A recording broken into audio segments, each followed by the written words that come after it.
What's up guys, I'm Brandon here with another video. Today I'm gonna be comparing this Sony a7 II. Yes, the 2, not the 3. And the Nikon z50. Yes. Which is the best value for the money?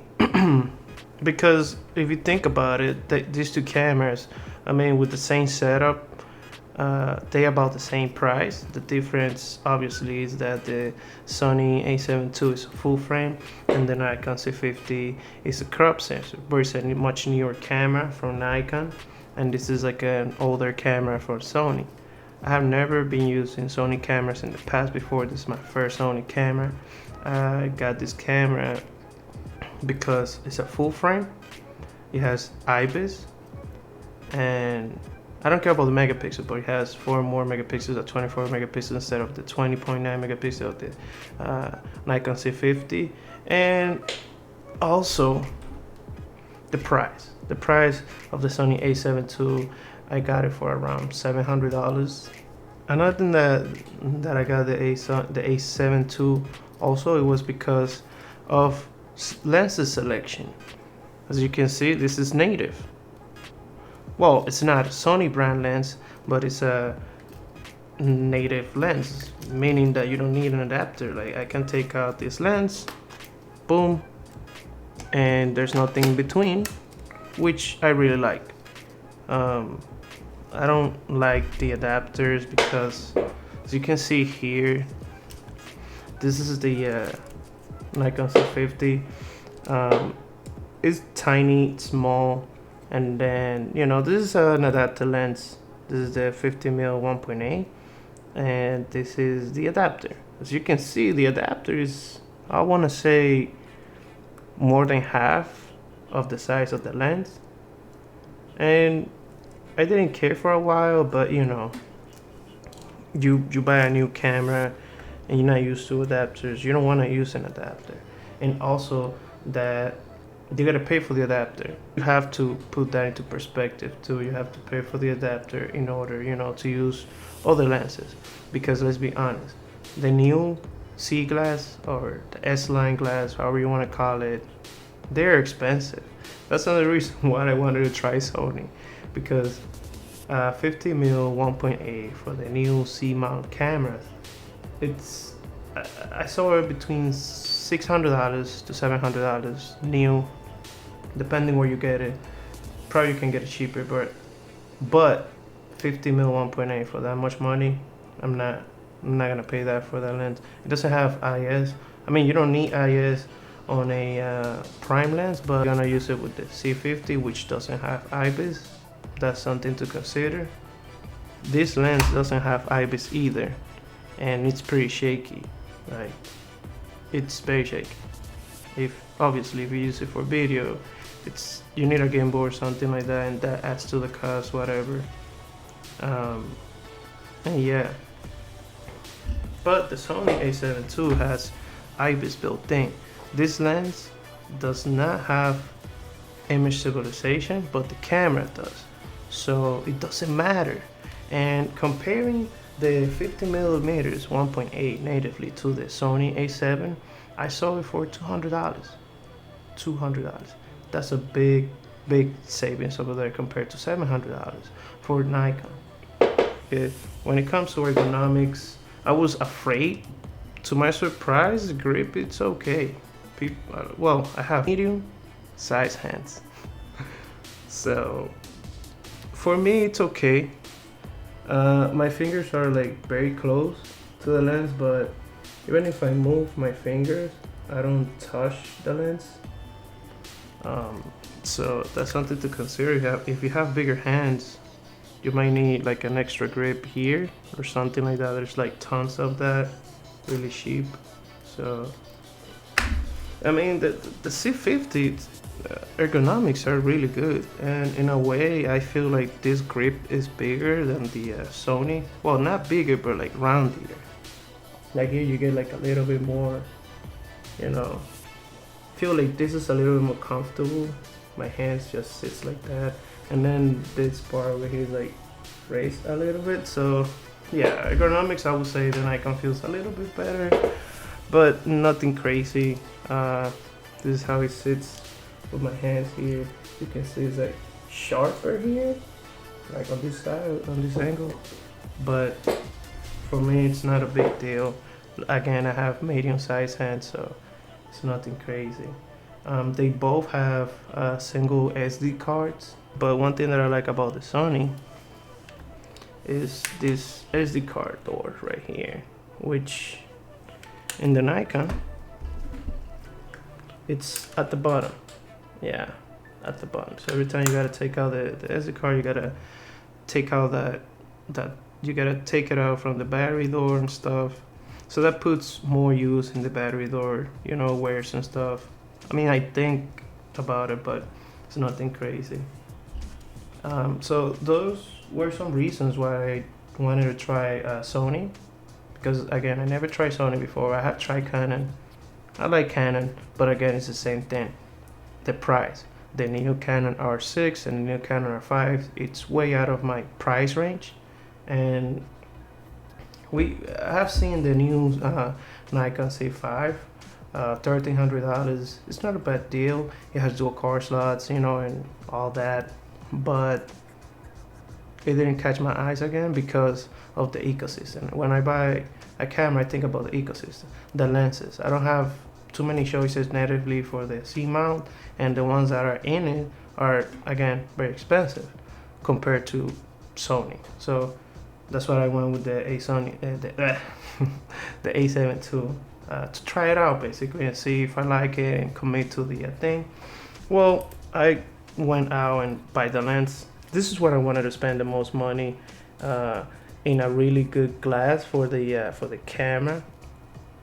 This is a very expensive lens, but when it comes to value and quality and the outcome of the lens is worth it. Is the Sigma R 24-70 2.8 for Sony. You can get it for 1,000, 1,100 depending where you buy it. I bought it brand new because I only spent $700 on the body, so that's basically what it is. I have used it the Nikon Z50 with the Tamron 24-70 2.8, which I really love the combo. It was really nice and stuff, but then again, the adapter, okay? And don't even talk about the native C lens 24-70 2.8. I don't even want to talk about it. That thing is just incredibly expensive. But you know, then again, if you're like starting photography and stuff, and you're thinking about getting like more serious, and you're thinking about getting like a nice upgrade, like a nice, you know, starting point, the Z50 is not bad, you know.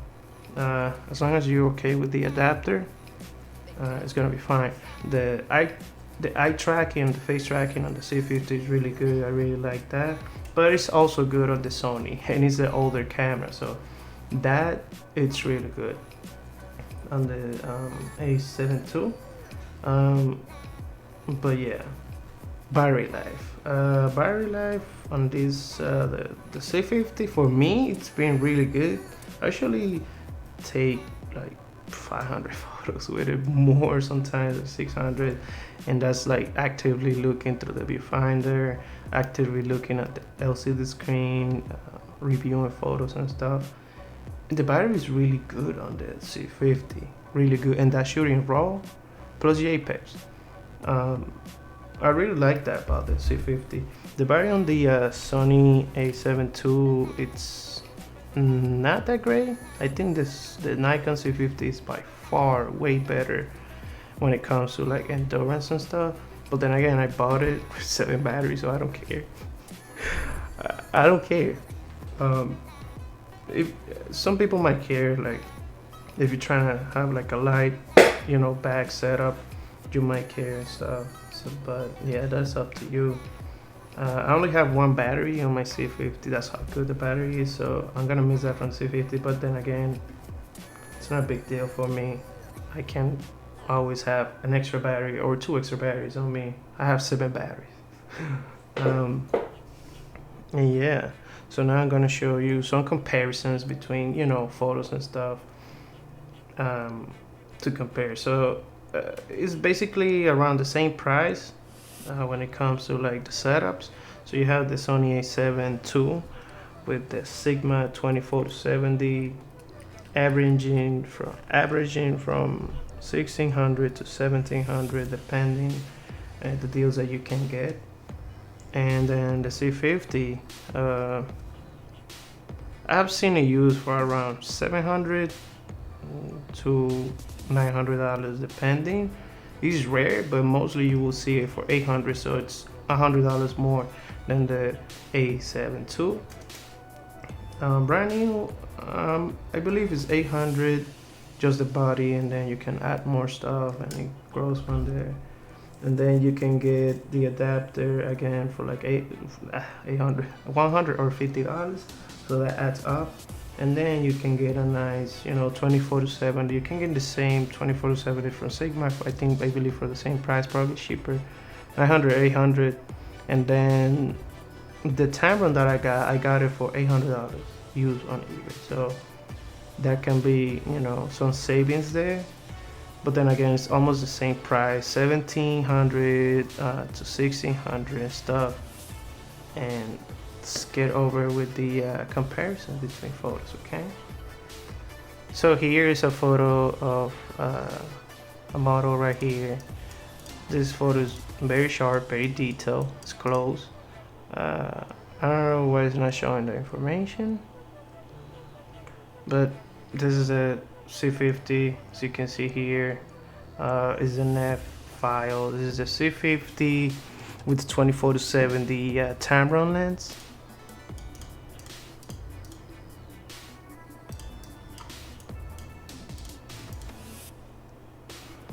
And it's very detailed, as you can see here, okay? It's just, it might be a little too, there you go, the exposure. Let's see, like the sharpness all the way down.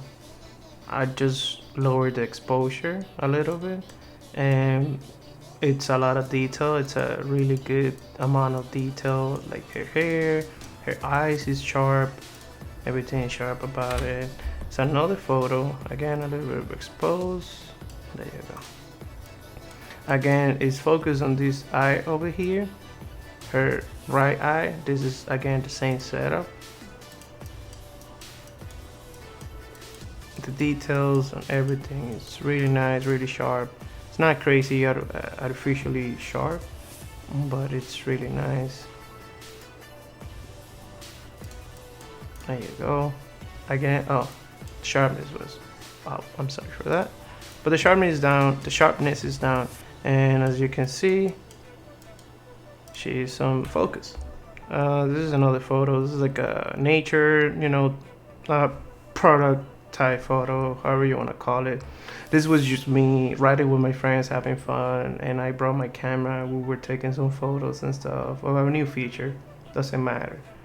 But this is the picture of a bike. This is my friend's bike.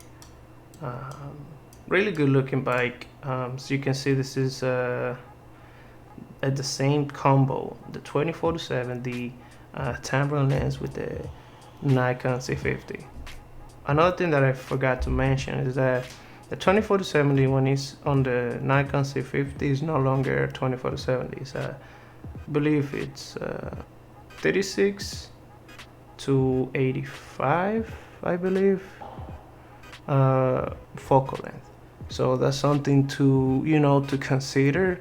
You're gonna get a wider angle with the a7 II because it's a full frame, and you're gonna get a less wider angle with the Z50, as long as you have room and stuff.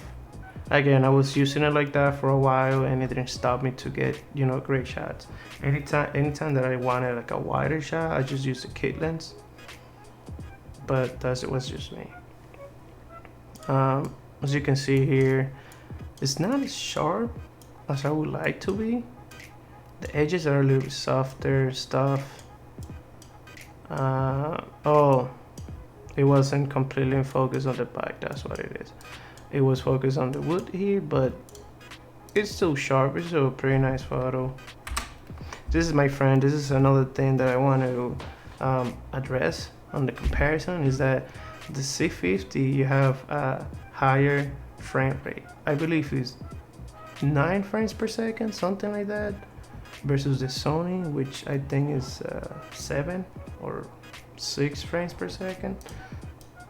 And look, this is my friend right here. He's sharp, it's on focus, his bike is on focus, and as you can see here in the dirt, he was coming very fast. Okay, and it got him in focus, and it's nice, you know. Like, let's see the edges looks nice. I don't see a lot of vignetting. I mean, come on, it's a crop sensor, so it shouldn't be vignetting. Everything else is on focus.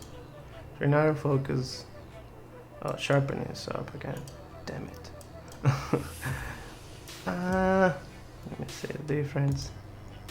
Yep, it's a little softer, but that's why we shoot raw, right? So you can sharpen it up a little bit, not too much, just a little bit, and it looks good. So that's your problem solved there. This is another photo with the Z50. This is more street fashion. This is testing the camera. As you can see, it's sharp. The sharpness is down, but it's pretty sharp. As you can see here in the sky, I lower the I just press auto just to kind of like see. Let me see if I can undo that. Oh no, it's not letting me. But she's sharp. I was using a flashlight, not a strobe, flashlight here. This is how you see all this is like light up and stuff. But it's a really nice photo. I like the colors, I like the sharpness and stuff. You see a little bit of noise, but nothing crazy. It was very dark at that moment. Damn it, I don't know why I cannot see the information on the Lightroom. I don't know. Anyways, let's go to the other photo. This is with the Sony a7 II. I just got it. I haven't been able to test it out fully, but this when we went out the other day and went to the museum.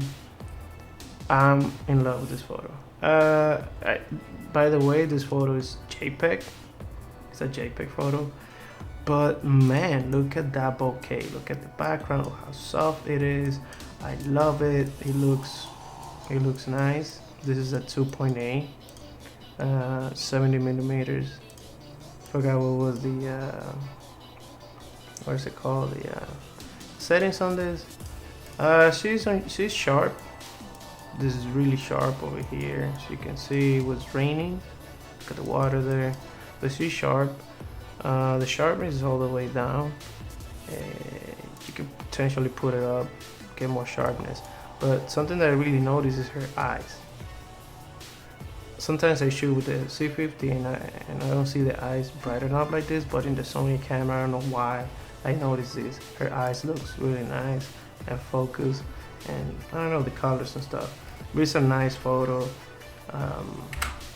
This is another photo I really like. Again, this is a JPEG. Forgot to put the raw. The Sony main is confusing. I'm gonna get you that. And here again, she's sharp. Sharpness is all the way down. And again, look at her eyes. Look at her eyes. You can see a little bit of the color and stuff. This was a disgusting day, by the way. It was raining, so I was in a way testing the weather seal. It's weather seal, the camera, and the lens also is weather seal. So I wasn't worried at all. And look at the colors. I love the colors. Well, I kind of like, let me just put everything at 0 so you can see. This is straight out of the camera. Sorry, 0, 0, and 0.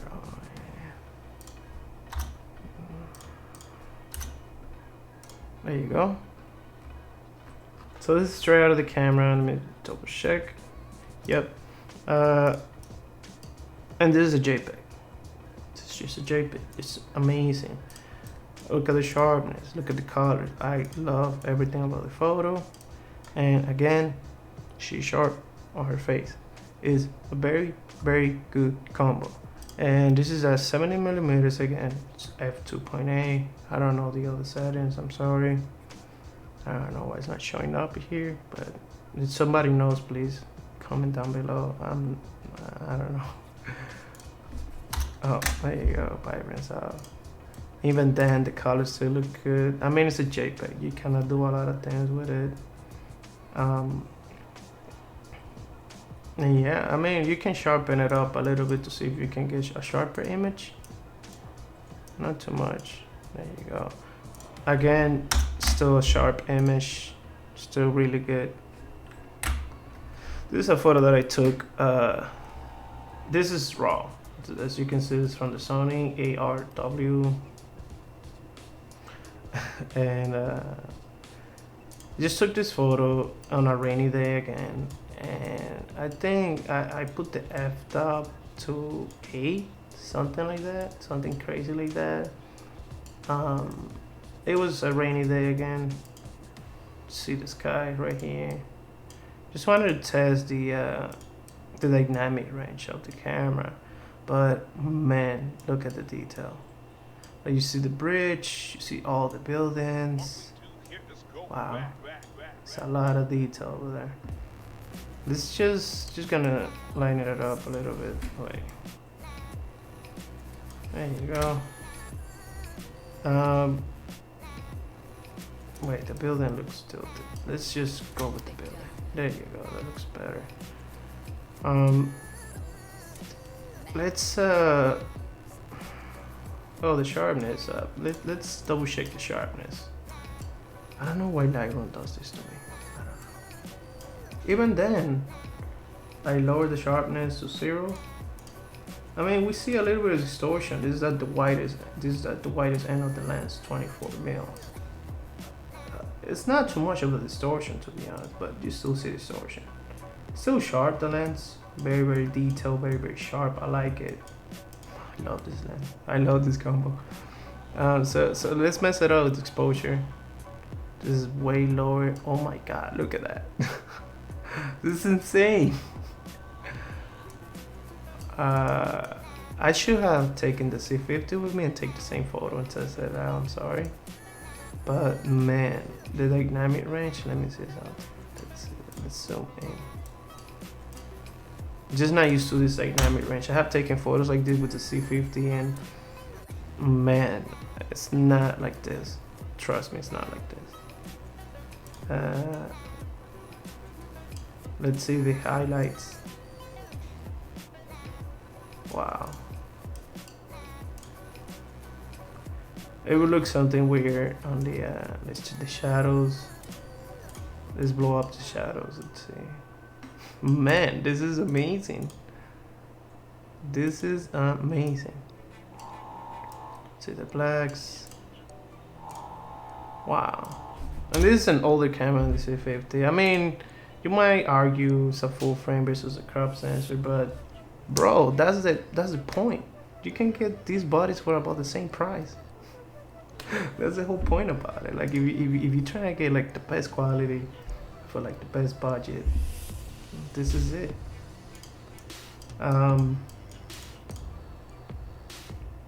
Let's see this other photo here. I was looking at this photo. I took it right down in the middle because I wanted, you know, to get a lot of different type of things. Basically, again, f4. I mean fa. Wider spectrum of the lens, 24 millimeter.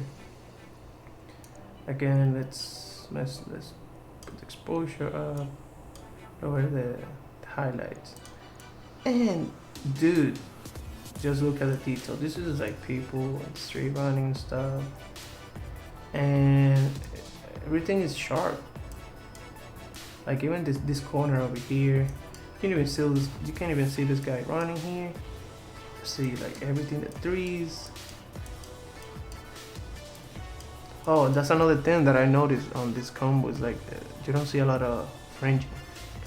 If this was shot on my Nikon Z50 or the 800, you would see purple all over this. This wouldn't look like this. This would look purple. I'm telling you right now. Same thing here. I mean, that's mostly because of the lens. There is a lot of detail in this image, and this was like a really bad day, but still, just like the dynamic range and also the sharpness of the lens. This was basically it, my little comparison between the Nikon Z50 and the a7 II. If you want to see more samples, more videos about it, let me know down in the comments down below. My thoughts on it, well, I'm gonna go with the Sony a7 II. I think it's a better value for the money for the money. I don't know, let me know your thoughts down below, but I'm gonna go with the Sony. I'm gonna change to Sony, and I don't know, probably in the future I'm gonna be able to upgrade the bodies. I'm not gonna need to upgrade the lenses though, but perhaps the body when the a7 IV comes and the a7 III goes down on value. I'm still learning about the Sony a7 II, but so far I'm very surprised. And yeah, if you want to see any more videos comparing the two of them or anything else that you want to see, please subscribe, like the video, and comment down below. That would let me know if you want to see more about these two cameras. Thank you and have a nice day.